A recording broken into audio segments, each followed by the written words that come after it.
Good evening and welcome to ABC 31 News Tonight. I'm Scott Beadle. Tonight's big story. State Judge William Bennett was set today to speed up jury selection for the murder trial of Derek Stafford. 6 jurors were seated yesterday with 8 more needed. Stafford was moonlighting as a marshal the night of November 3rd, 2015, when he and another marshal chased Christopher Few, whose 6-year-old son was in the passenger seat of Few's SUV.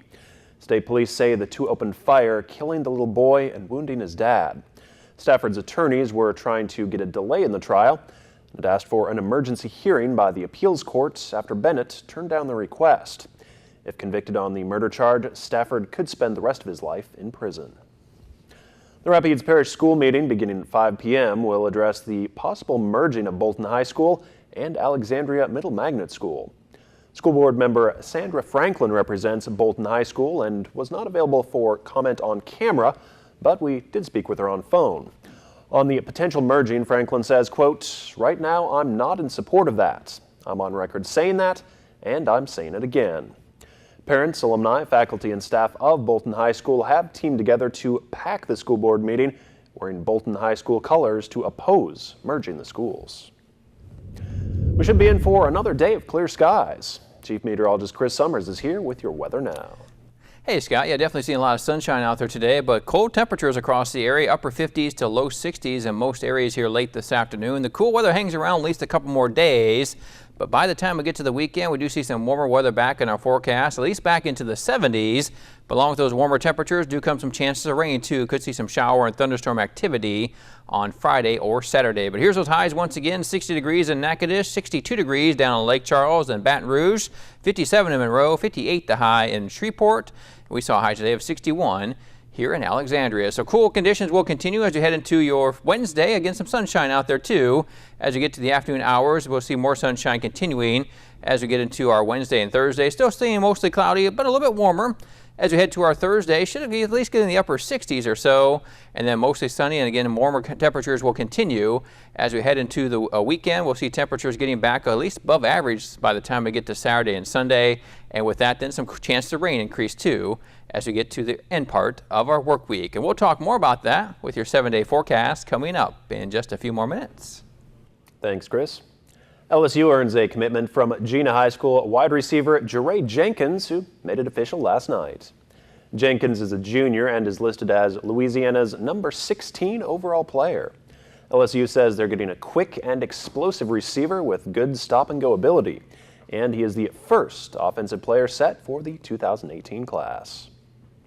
Dillard's has partnered with a certain lingerie brand called Wacol for a Wacol Fit for the Cure event to benefit breast cancer awareness. Wacol will donate $2 for every bra fitting that we provide, and an additional $2 for every Wacol item that is purchased on this day. So right now we are in pre-sale, which is a, if you will, little layaway plan. Our event is going to be on the 16th, but from now until then, we are taking pre-sales. We prefer appointments, but walk-ins are welcome. And the money stays in our communities to help with that research and to find a cure. That event will take place at Dillard's on Thursday from 10 a.m. to 8 p.m. The Louisiana Agriculture Hall of Distinction inducted 3 new members. Each honoree made a difference in the actual fields that grow crops and in the legislative halls that govern the rules and regulations related to agriculture. LSU Ag Center correspondent Craig Gautreaux has the story. A crop consultant, an advocate for Louisiana's forest industry, and a longtime past president of the Louisiana Farm Bureau were the latest inductees to the Louisiana Agriculture Hall of Distinction. Ray Young, a crop consultant and farmer from Wisner, started his consulting business in 1955. His success led him to begin his own farming operation 3 years later. Young and his son Jesse are credited with bringing no-till farming to Louisiana, which improved yields for farmers and made agriculture more environmentally friendly. We had to do it 2 or 3 years before we kind of felt comfortable with it, but after 3 or 4 years we said, this is the way we're going to do it from here on. Buck Vanderstein has been the executive director of the Louisiana Forestry Association for the past 34 years. Raised in a New York City suburb, he was drawn to the beauty of the woods and surrounding countryside. Vanderstein believes it is a privilege to be inducted, but he does not have any plans to rest on his laurels. It is something that I will value forever.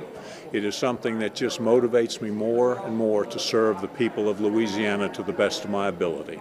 James Gronyard Sr. was inducted posthumously into the Hall. He served as president of Farm Bureau from 1963 to 1989. His innovative ideas helped raise the membership levels to new heights. During his tenure, it increased dramatically. He added on services that he thought that would benefit farmers. Under Gronyard's leadership, Louisiana Farm Bureau went from 30,000 members to nearly 100,000 members. Gronyard, Vandersteen, and Young bring the total number to 12 people who have been enshrined into the Louisiana Agriculture Hall of Distinction. With the LSU Ag Center, this is Craig Gautreaux reporting. The Hall of Distinction is a collaborative effort between the LSU Ag Center, the Louisiana Radio Network, Louisiana Farm Bureau Federation, and the Louisiana Department of Agriculture and Forestry. Fire officials suspect electrical issues could have started a massive fire at the home of Emmett Perry, the father of writer-director Tyler Perry. Several fire crews arrived at Perry's home in Greenburgh last night. Witnesses say that fire could be seen from several miles away as more than 50 firefighters unloaded thousands of gallons of water onto the home. Volunteer firefighters loaded water into any and all available trucks to bring water to Perry's home, but it is considered a total loss. The GOP's healthcare replacement plan is not sitting well with Democrats or many Republicans. Meanwhile, tough questions are being fired off at the Marine Corps Commandant over explicit pictures of female Marines that were shared on social media.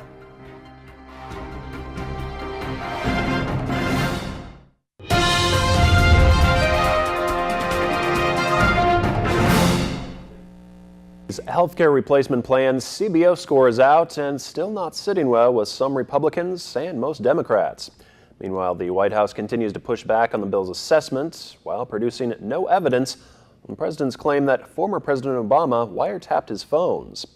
ABC's Stephanie Ramos reports from Washington. Today at the White House, President Trump sitting down with the Saudi Deputy Crown Prince. President, CBO score, Mr. President, reaction? Let's roll. The president not answering any questions about the Congressional Budget Office report that scored the GOP's healthcare replacement plan. The nonpartisan federal agency estimates the bill would leave 14 million more Americans without insurance next year. Within a decade, the number of uninsured growing by 24 million. And just how much could premiums change under the GOP plan? The impact could be staggering, especially for the poor and elderly. If there was ever a war on seniors, this bill is it. Republicans are attacking the CBO's conclusions. Its attempts to estimate coverage have been historically faulty. It's pretty hard to predict coverage when the government stops telling you you have to buy something you don't want. And the White House is still dealing with the president's claims that former President Obama wiretapped his phones. The Department of Justice missed the deadline Monday to turn over any alleged evidence of wiretapping and is now asking the Intelligence Committee for more time. The president has tweeted about this. He's pretty clear that he believes that there was surveillance that was conducted during the 2016 election, and we're going to wait for the conclusion of that. I think there's pretty sound evidence that has been that the microwave is not a sound way of surveilling someone, and I think that has been cleaned up. It was made in jest. And on health care, White House spokesman Sean Spicer also says if the GOP's health care replacement plan fails in Congress, it will be difficult to replace Obamacare. Stephanie Ramos, ABC News, Washington. Tough questions from U.S. Senators to Marine Corps Commandant Robert Neller. He was grilled today about the growing scandal of explicit photos of female Marines being shared on social media and other websites. ABC's Danya Backus has the latest from Los Angeles. Pressure is mounting for the U.S. Marine Corps' top brass. Who has been held responsible? Have you actually investigated and found guilty anybody? Today, Commandant Robert Neller pressed by the Senate Armed Services Committee on the growing controversy over shared nude photos of female Marines. I'm responsible. I'm the commandant. I own this. Neller acknowledging this is linked to a broader cultural problem that must be addressed. We're going to have to change how we see ourselves and how we do how we treat each other.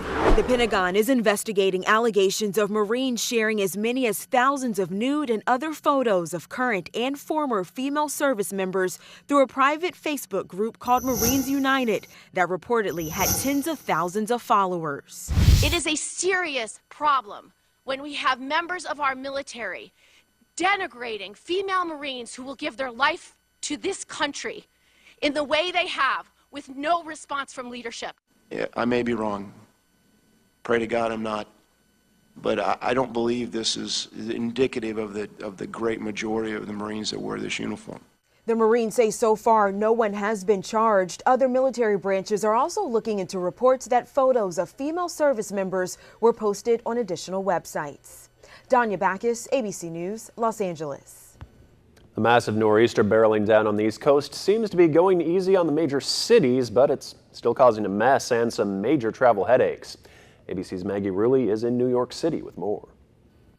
Just try and stay above water, you know. Cleanup crews out in full force throughout New England, Really just want to keep up on it, not let it get wet underneath. trying to stay ahead of this massive winter storm as it continues to dump a nasty mess of ice, rain, and snow on millions throughout the Northeast. Conditions are very slippery, still dangerous. Snow piling up, but totals in major cities are far less than predicted, thanks to the storm shifting slightly west. But officials say that doesn't mean we're in the clear. Sometimes the snow is actually better than this wintry mix, to be honest with you, in terms of cleaning up the roadways, because this creates that icing condition, the black ice. And are still urging all non-essential workers to stay at home and off the roads, as winds are gusting up to 50, 60 miles per hour in some places. And there are threats of storm surge on the coast.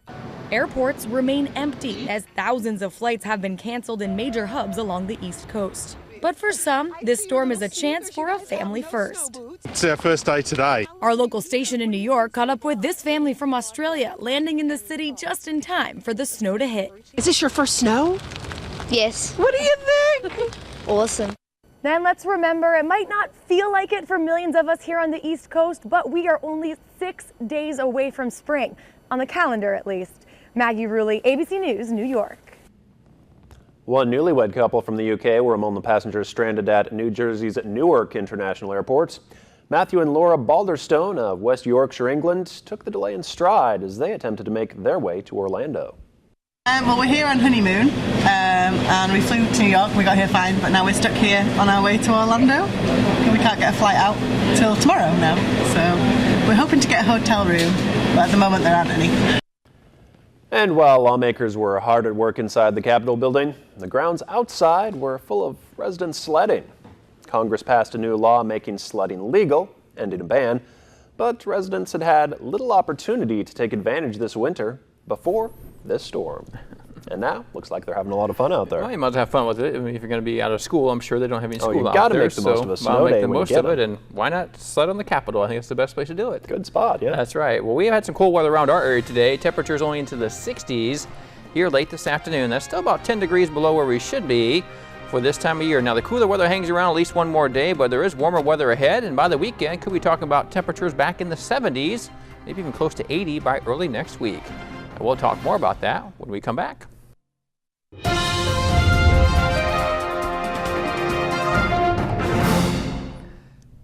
And a good evening. Welcome back, everyone. Temperatures on the colder side out there today as highs only made it back into the upper 50s to low 60s here in much of Louisiana. That's about 10 to 15 degrees below where we should be for this time in March. And it looks like at least one more cold day for your Wednesday before some warmer weather gets back into our area. At least getting back in the upper 60s on Thursday, low 70s, maybe mid 70s by Friday.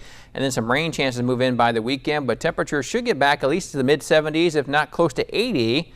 By early next week. So definitely seeing some more spring in our forecast as we head into the weekend. But cold temperatures today, 58 degrees up in Shreveport late this afternoon, 62 degrees a high in Lake Charles and Baton Rouge, 60 degrees in Natchitoches, 57 the high in Monroe, and we saw the high of 61 today here in Alexandria. Now as we head into right now, we're seeing temperatures out there still only 60 with partly to mostly sunny skies. Dew point is very dry though, 36 degrees is our current dew point.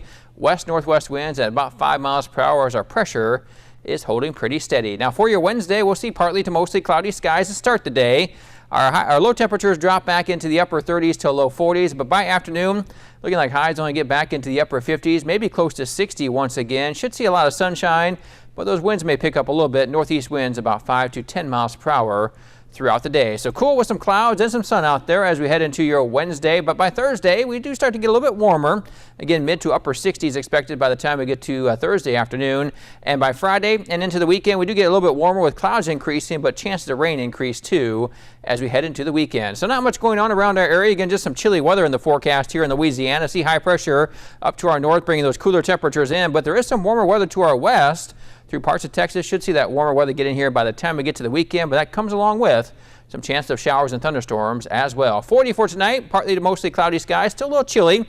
Only a high 59 for your Wednesday, partly sunny skies continuing, northeast winds at 5 to 10, but close to 70 for your Thursday, partly to mostly cloudy skies, 73 for Friday. There's that chance of storms on your Saturday up to 77, and more rain chances early next week. We get back into the 80s though by Monday and Tuesday of next week. Scott?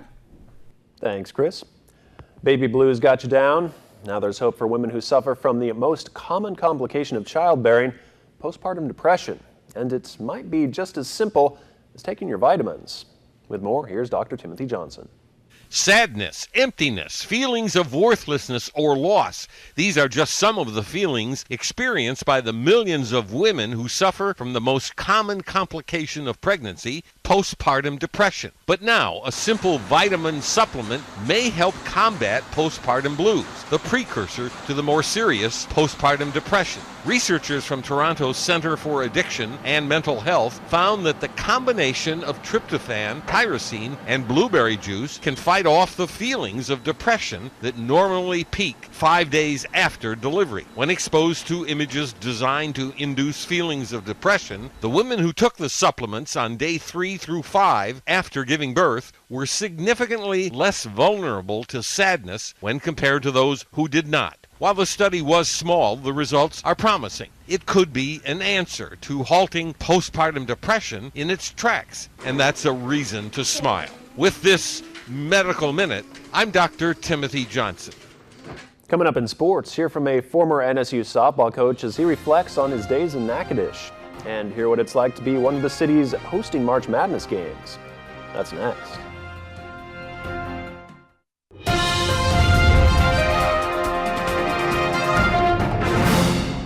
Good evening, everyone. I'm Charles LaPastora. According to NSU coach Mike McConaughey is asking just for 15 to 20 seconds of your time every day this week. So what can you help coach out with for just 15 seconds a day? Voting one of his best players to ever play for him into the NCAA Final Four weekend to compete in the dunk contest. Zeke Woodley made the finals in voting for the contestant from a smaller school. You have until Friday at noon and can vote every day. Voting takes place at darkhorsedunker.com. You can click on Woodley's name to vote him in. Woodley is the leading scorer in the more than century-old NSU Hoops program and is on course to graduate this year.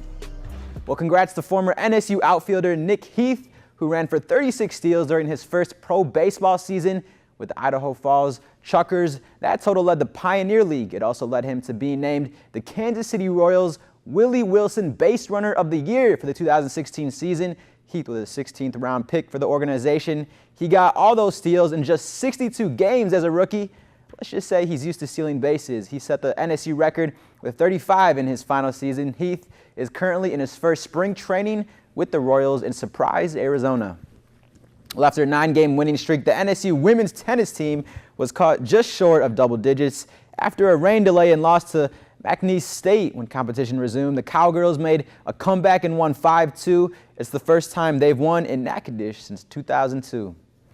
When you play at NSU, it sure creates a lot of memories. We heard from freshman hooper China Yun Monday and her favorite memory so far as a freshman. And today, we'll hear from Ricky McAllister, whose inaugural freshman coaching season for the NSU softball team was in 1987, as he shares his favorite memory in Natchitoches.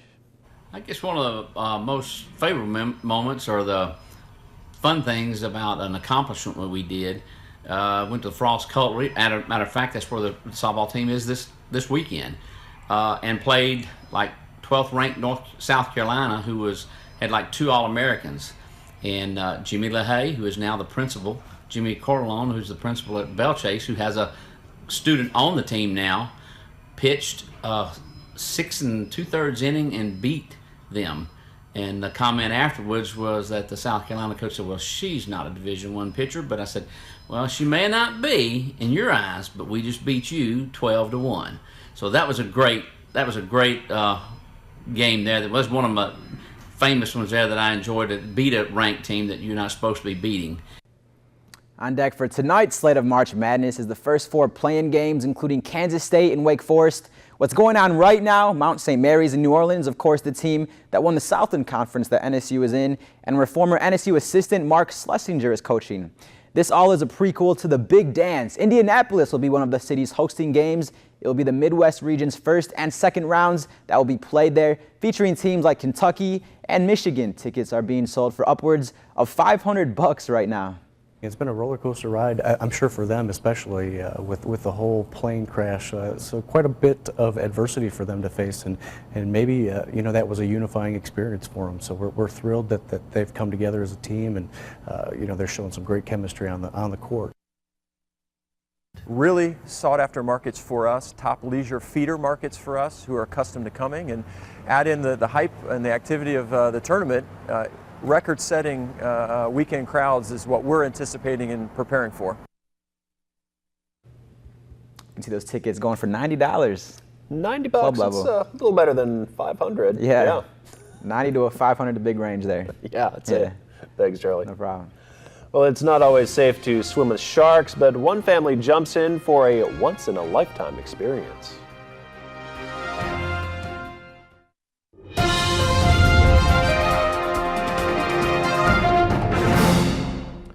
A couple and their dog had an unexpected encounter off the coast of Jupiter, Florida. They were out for a day of fishing on the ocean when they were befriended by a large whale shark. Known as the largest fish, whale sharks are completely harmless to humans. So instead of just admiring the animal from the boat, the woman decided to jump right in and catch up with the whale shark up close and personal. Needless to say, a day out on the water became a once-in-a-lifetime experience for these adventurers.